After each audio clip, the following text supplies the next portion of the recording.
Milan bisa menentukan Scudetto-nya minggu depan kalau Milan menang dan Inter tatonya seri atau kalah?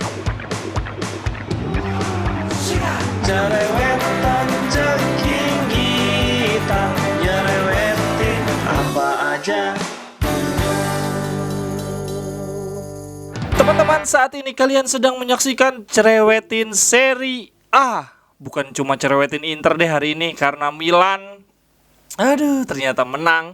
Tidak ada fatal Verona. Jadi gue sebagai Interisti hari ini cukup lemes ya teman-teman. Bahas Serie A dulu aja deh.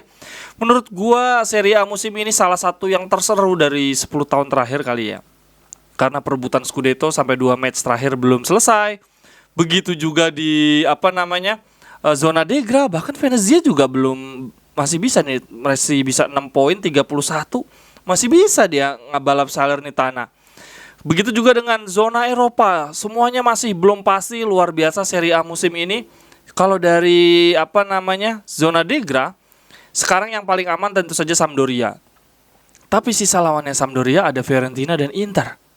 Ada Spezia, lawannya Udinese Napoli. Udinese relatif udah nggak ada kepentingan apa-apa sih sama Napoli, tapi tetap aja mereka secara kualitas, terutama Napoli masih bisa menaklukkan Spezia. Salernitana yang di paruh pertama gue anggap sebagai tim paling jelek, yang kemungkinan Degranya paling besar, justru sekarang udah ada di luar zona Degra. Lawannya relatif lebih gampang, Empoli dan Udinese. Tapi Empoli kemarin baru aja menyulitkan Inter, dan Udinese sempat ngebantai Fiorentina. Kemudian seri lawan Torino relatif bagus juga nih. Cagliari apes lawan Inter dan Venezia. Inter butuh Scudetto, Venezia butuh keluar zona Degra. Genoa lawan Napoli Bologna relatif lebih susah semua nih. Venezia juga Roma Cagliari. Justru Venezia yang agak enak ya, karena Roma masih ada fokus ke enggak juga ding.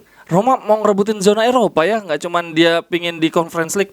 Jadi gila nih di zona Degra semuanya punya peluang, tapi Sampdoria paling aman sih. Salernitana yang tadinya gue jagoin tapi 2 pertandingan terakhir juga sulit. Kalau teman-teman dari zona Degra nih, dari yang gue tampilin nih klub-klub ini, kira-kira yang bakal Degra yang mana nih? Dan gak cuma zona Degra, coba kita lihat di perebutan zona Eropa selain Liga Champions ya. Peringkat 5 tuh ke Europa League, peringkat 6 tuh ke Conference League.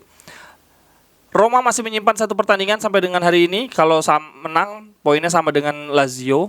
Tapi di bawahnya ada Atalanta. Dan Fiorentina masih bisa, Fiorentina susah lah, Atalanta.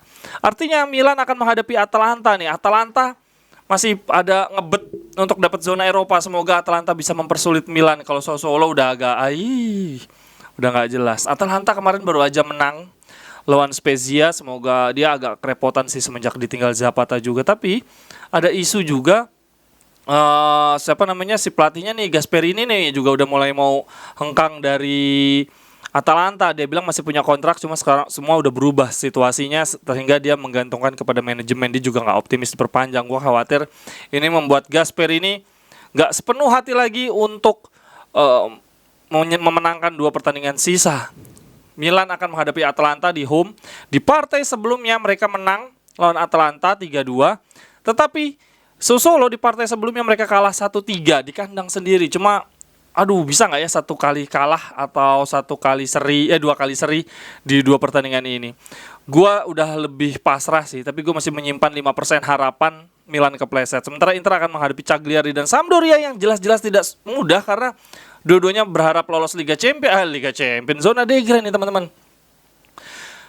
Milan kalau dilihat dari jumlah golnya, mereka bukan yang terbanyak di Liga. Masih ada Inter. Jumlah kebobolan, Milan, Inter, dan Napoli sama nih teman-teman, 3-1.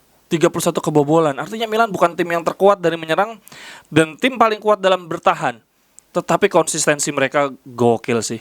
Memang Pioli kelebihannya mendongkrak semangat pemain mungkin ya. Memang kelebihannya itu Kordi. Udah gak sanggup berkata apa-apa lagi. Anak-anak Milan mulai rame nih di kolom komen YouTube gue. Yang heran ya kalau teman-teman mungkin ngikutin, gue nggak ada tuh nggunain kata-kata kasar, ngejek, ya biasa lah. Cuma kenapa ya anak Milan yang muncul tuh lebih banyak ngomongnya, apa ngomong kata-kata kasar banget, padahal gue pikir kata-kata yang mereka pilih itu akan menyesuaikan dengan forumnya nih. Kalau forumnya emang tempat ngomong-ngomong kasar, mereka ngikutin ini enggak loh. Dan gue lihat teman-teman Inter yang diskusi di kolom komen YouTube gue pun semuanya asik loh, nggak ada yang ngatain Milan dari menggunakan kata-kata kasar, bener-bener bahas perspektif pribadi dari sisi teknis, taktik dan lain-lain, tapi nggak ada yang sampai ngomongnya pakai pilihan kata yang kasar. Tapi gue bingung kenapa ya anak-anak Milan ada kecenderungan seperti itu.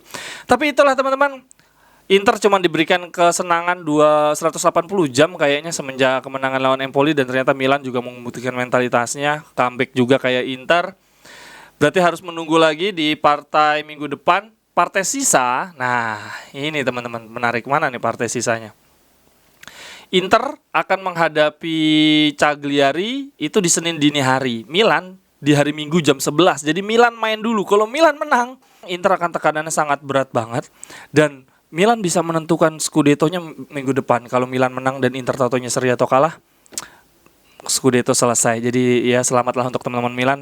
Gue bisa katakan 95% sekarang udah ada di tangan mereka. Sampai ketemu di cereotan-cereotan berikutnya. Tetap semangat teman-teman Inter. Bye-bye. Thank you.